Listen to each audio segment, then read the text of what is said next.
Hi, it's Kirby Summers. Today is April 5th. It's Friday. Um, I want to thank those of you who take the time to like the podcast.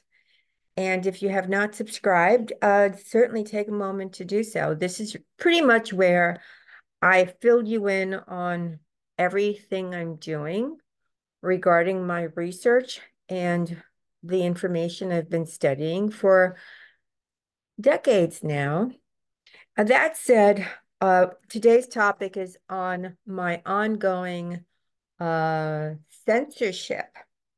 If you're new to my channel, you may not know that I have been and continue to be heavily censored.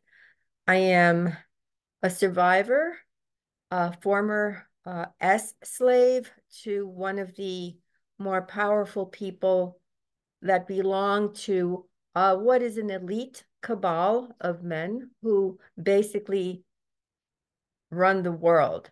Run, and I use that in the sense that it began a long time ago, that it continues to present day, and I really don't see how we're going to overcome the abuses of power that we have all seen in one form or another, unless information can be spread. And I mean like information that's true. Accounts like mine. So, for example, I had a main Twitter account that was completely made to disappear in November of 2022. But even then, although I had, you know, uh, tens of thousands of subscribers, followers, even then it was censored. The accounts that do not get censored are the ones that give you misinformation.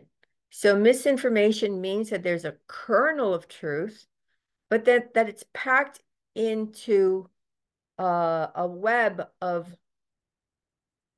almost concentric circles of misleading information so that you're completely distracted, immobilized. There's really nothing you can do.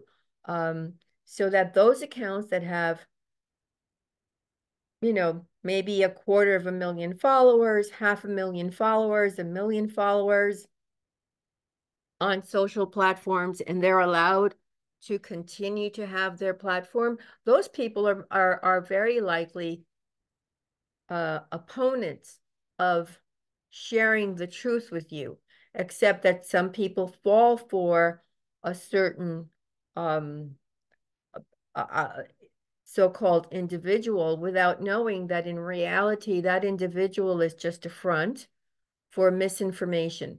And misinformation, as those of you who study history are aware, has been around for a very long time. During the Church Committee hearings of 1975, although that too was censored, I found someone's testimony who was scheduled to appear before the Church Committee hearing. And what he said was scathing. He said that he gave the committee tons of information about how the government was doing a massive amount of illegal work against people, including censoring people, including targeting people. And in his case, he was privy to information about murders that the government solicited to silence certain individuals. And that, in his opinion, he said that only 10% of what should have come out in the church committee hearings actually came out. In fact, I'll go further. I did my own study after finding out that the church committee hearings were, in fact, quite heavily censored. And I made the discovery that Frank Church had also been blackmailed by having inappropriate contact with a minor. And that's back in 1974, 1975. because if you know the history of how the church committee hearings came about, it's because of a document, uh, slightly 600 pages, maybe a little more than 600 pages of an internal report on the activities of the CIA that came to the attention of Seymour Hersh, who works for the New York Times.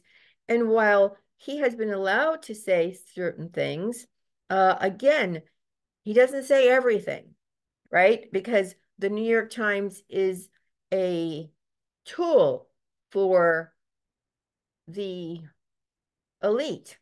It's owned by members of the cabal. It has always belonged to members of the cabal. And in fact, if you've been paying attention to the Jeffrey Epstein story, then you'll know that David Boies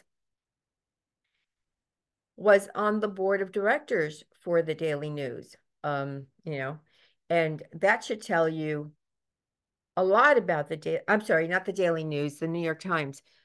So that when I feel, and I was just DM'd by one of my followers on X, long-term followers. She was able to follow me from my deleted account, from my account that disappeared, into the account that I've been using for a little over a year, which she says, you're heavily censored. I never see your feed.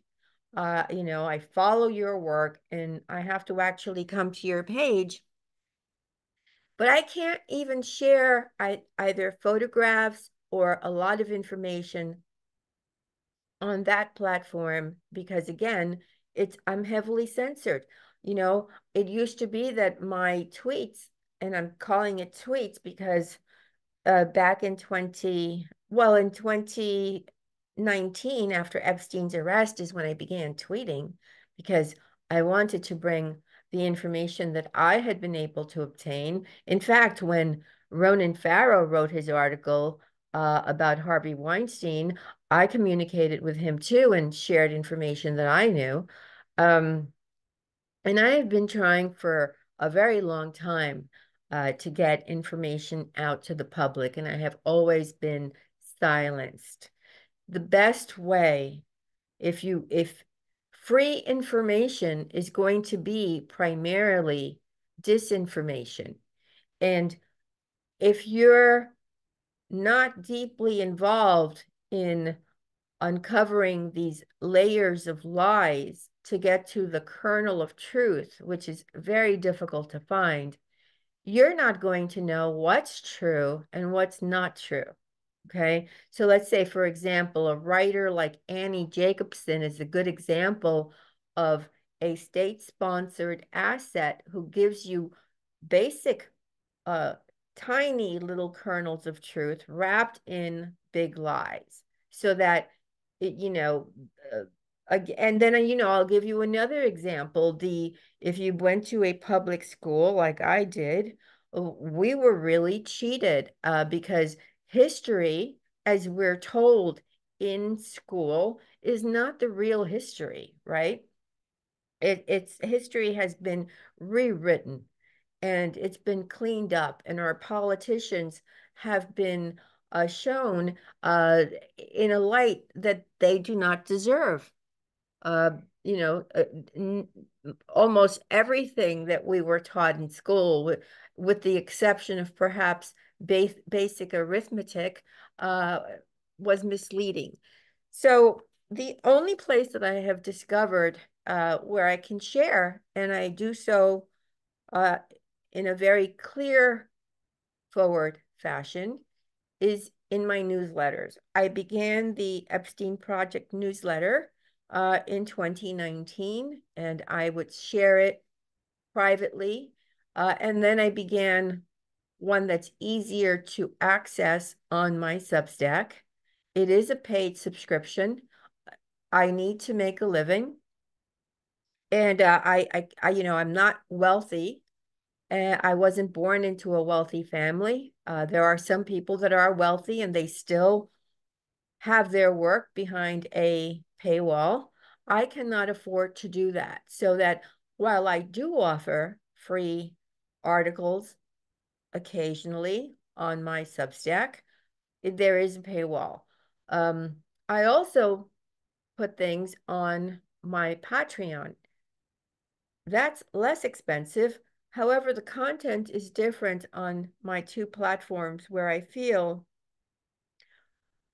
where I, well, not just feel, where I seem to have more, I'm more able to share the information that apparently so some people find so offensive because I'm not sugarcoating anything. I have no need to sugarcoat anything.